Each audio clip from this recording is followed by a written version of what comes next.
you can see here ARM. Say for example, ARM. They are providing, the interpreter assembler, all the supporting toolkit, for ARM. So for ARM hardware, you have all the platform given by these Python. Python libraries are available. Everything is available. So then we just have to use this one, and we just have to write the RTOS. That's it. So if we can able to write a program, that means we can easily write a what is that RTOS. That is very simple. So the Python library is available. So you can make use of this one. So yeah, this is okay. So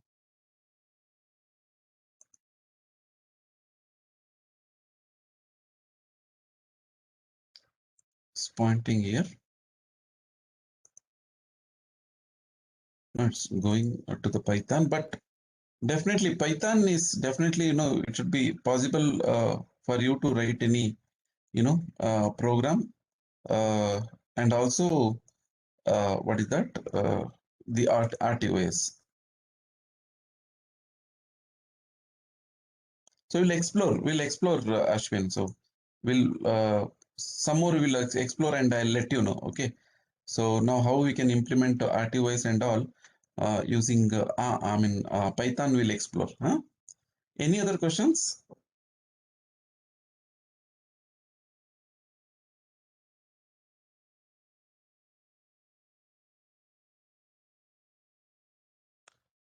Okay. Yeah. So now today what I want to do is something called, I told you, peripheral devices. This is most important. Say for example, I'll just give you one some situations. Say you know that, if you consider 8051, okay, simple. If you consider 8051, four ports are there. Four parallel port, and one serial port is there. Okay, one serial port is there. Okay, serial port is there. Now, in this four parallel port, one serial port, where you will connect? That is the question mark. Say for example, if you have 10 input, 10 output, what you do? Okay, so only four ports are there. Parallel port, one serial port is available. So now, if you start connecting, inputs. Okay, so like this. Say one port, one input. So port number, input is given to port number 0. Like that, one more input is given to port number 1, and you may take output at port number 2 and port number 3. Okay, so this way. And also you may you may utilize the RxTX pin. Okay, so you may use RxTX pin for some other purpose. Then over. Okay, there is no scope to do anything further. Okay, so now in this particular architecture, connecting all input and output directly to microcontroller is not the recommended way. Okay, it's not the recommended way of implementing the hardware.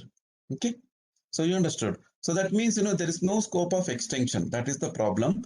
And one more problem is your the register, internal registers. Okay, internal infrastructure of the microcontroller, microprocessor is completely used.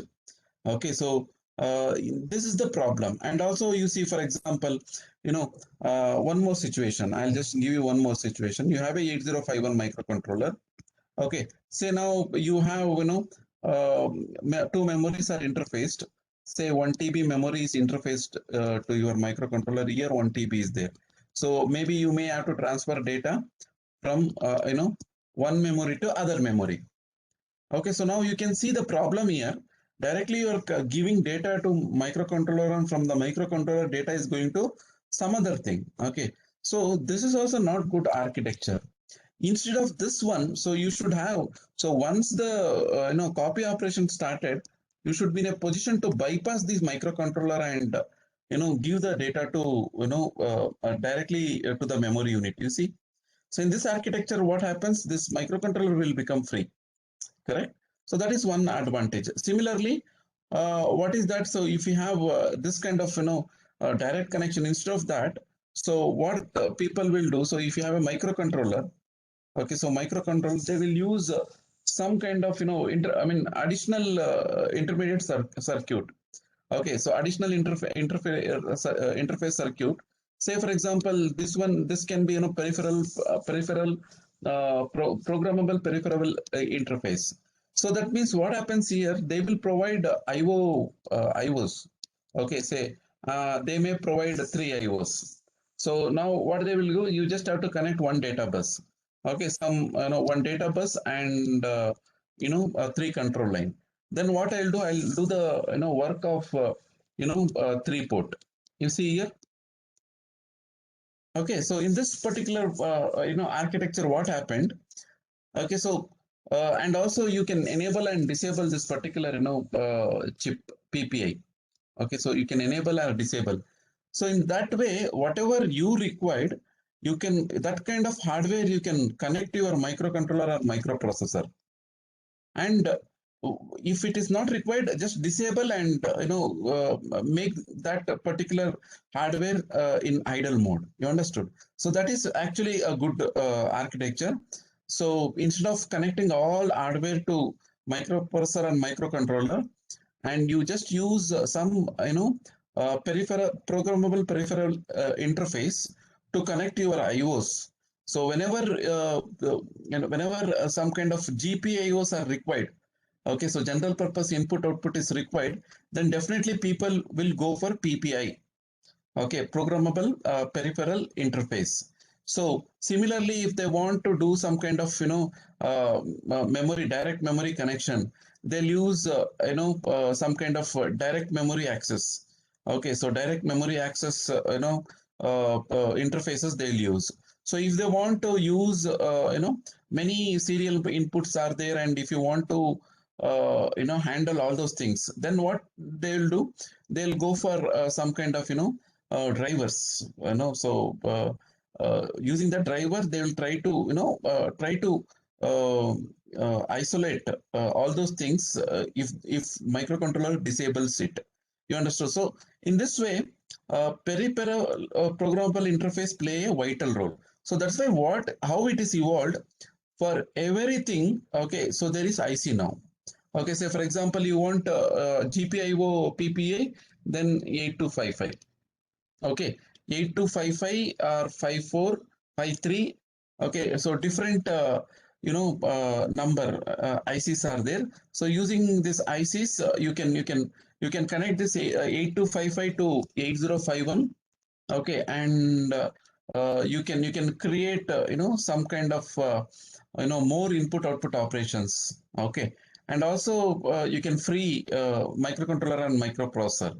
Okay, so that is how it is done. So if you see this 8255, okay, again that is also, I told you now, it is also some kind of IC. Okay, you can see this is the basically IC, and all PPIs will have its own internal architecture. Okay, so it has its own internal architecture, and it has its own control words. Like microcontroller has a control word. Similarly, PPIs will have control words. Okay, so almost everything is same except PPIs do not have any ALUs as such. Just some specific component will be placed inside this particular PPIs. You understood? So that means if you want to interface any this kind of drivers, we should know what is that internal structure of that particular interface ICs. Okay, so 8255 you bring and study that internal circuit, connect with your microcontroller, and handle multiple input multiple output system. You understood? That is how it is taken care. And if you see some some development boards. Okay, so now I'll just consider, even in our lab we have 8051 development boards. So I think I'll try to, so if you are there in college, I could have showed this particular development board to you. I think development board electronics, I think. Uh, uh, uh, Electronica, I think. I don't know. Okay. Microelectronica, I think. So this company board we have. Okay. So we have taken this kind of board. Yeah. Almost same. Yeah. This board we have taken. Okay. So for our lab. So this board is available. So now if you see this particular board. Okay. So what observations you have to make? See, you can see in this particular board, definitely this is basically microprocessor or microcontroller. Okay, so microcontroller or microprocessor is basically here. Okay, here you have a microprocessor or microcontroller. And if you can see here some LEDs are there. That is basically output, na? Output devices. And here some keyboards are there. Okay, keyboards are there. Here you can see some serial input. Okay, so here some temperature sensor is available. Okay, and also here you can see lot of what I can say, input output operation possibility they have given. Say for example, they have given 1 2 3 4 5 6 7 8 9 9 port. Okay, they have given, and also they have given provision for GLCD, and also you can yeah, you can see this board exactly. We have this board in our lab. You can see this board. Okay, so if you see here, GLCD is there, LCD is there. Okay, a lot of components are there. Now, in this particular board, if you see, they are not going to connect everything directly. Now you can see if this is your microcontroller, maybe 8051, and if you see around that, you will find lot of other ICs. Okay, so these are all peripheral interface. Okay, so your GLCD will have one driver. Okay, so your input output port will have some driver like that. So this is input output port. So for that you should know it some PPIs. You have GLCD. GLCD requires some driver. Okay, you have a serial port. Serial driver should be there. You have a LCD. LCD driver should be there. Okay, you have a keyboard. Keyboard driver should be there. Like that, everything they will in between microcontroller and the hardware, they'll make sure that one interface will come. If they have any additional memory, okay, so DMS they will connect. So you can see serial input is there, serial driver should be there. So just they will keep it there itself. So appropriately, so whenever the device is connected, they will enable disable that particular component, and they will work with that particular thing. So you see LED is also there, 7 segment code. All these components are there in our board also. So we can work on that board as well. So now the thing is, I think at this particular point, you should understand the importance of peripheral devices. Okay. So it's so many peripheral devices are there. Okay, you just have to learn one by one. Okay, so you just have to give like this. Say for example, you know, uh, peripheral device. Okay, input output maybe. Input output, or I'll say GPIO. Okay, so for this particular things, what I had to use. So you see, GPIO maybe the terminology used in uh, what is that? Yeah, I'll just use programmable. Okay, so now when you search this kind of peripheral interfaces, you will definitely land up in some ICs. Okay, so ICs that may be 8255. So or if you say direct memory access, okay, IC or peripheral. Okay, so then you will get one more different IC. So IC number, I don't know.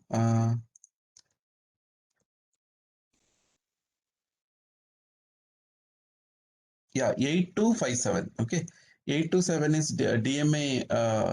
IC. Okay, so so this they will connect if they want to directly connect anything. So that means many things are there. Now, why I am telling this? Because if you open any basic microcontroller textbooks, okay, or content in everywhere. So after some basics, block diagram, or some understanding of some instruction and all those things. So rest of the things will be peripheral interfaces. They will study 8255 in detail. They will study 8257 in detail. Okay, so all these peripheral devices they will study in detail. You understood? So in that way, the content is formulated, and that I mean, you can see, a lot of peripheral devices people will study, and the one advantage is that when you sit for some gate exam or any other competitive exam, so they may give questions like how many ports, input output ports are there in 8255, uh, you know that kind of question they will ask. So now that's why you should have some familiarity with programmable peripheral interfaces, so that you can attempt all those things, and also in your project you can make use of these things. So now this is not specific to 8051 microcontroller only. You can use it for any other microcontroller. So that is how people will do. So now if you see this particular uh, development board. So what we have purchased in our lab. Okay, so this is basically what we purchased in our lab. Okay, so here now what they will do, so they will remove this 8051 microcontroller, and they will put ARM, and they will call it as what is that, ARM development kit. You understood? Rest everything they will keep it as it is. If you see here, now can you see here, this is ARM development kit, where they'll just, sorry, not ARM. So it will look like that. Okay, so they'll just replace that particular, IC, and they will just tune some things, and they will, sell it as the ARM development kit. So these are all generic chips, okay, generic ICs. You can use it anywhere. So it's some advantages are there if you learn this particular peripheral interfaces. Now, one or two will take up, and a lot of peripheral devices are there. So all the things we are not going to study. Some will study, and let us have some familiarity. Fine. Okay. So any questions in this class, or whatever we discussed?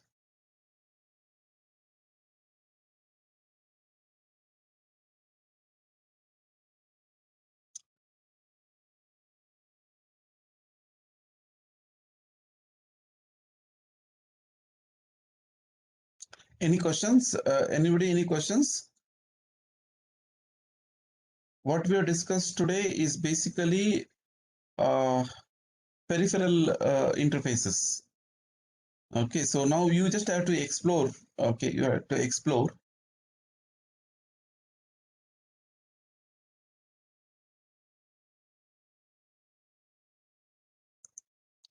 I don't know whether I have some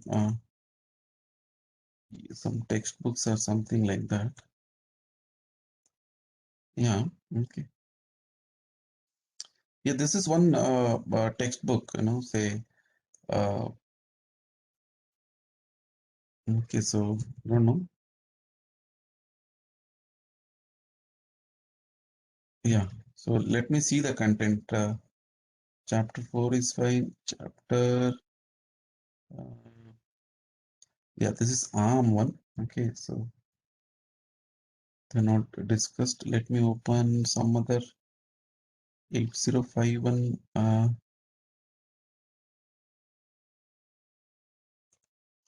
Only ARM microcontroller I have. Similarly, you have one more 8051 microcontroller textbook by Mohammad Mazdi and Mazdi. Okay, so you can take it, Ayala and Mazdi. So that is also good. You can study.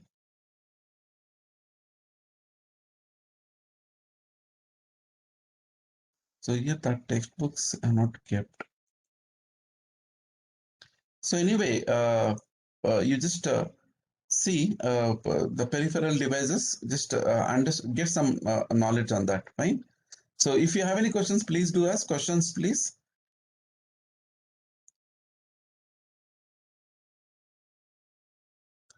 in this course, a lot of things are there. So we are not going in deeper in any of the concept. We have to cover ARM, we have to cover 8051, we have to cover lot of concept, embedded C, assembly. I mean, kind of so much content is there. So now, if you get the overall perspective of this particular course, then I think you utilize this particular course. Okay, if you if you don't have any idea, what is embedded board, what is embedded C, what is assembly program. I mean, don't be in that situation.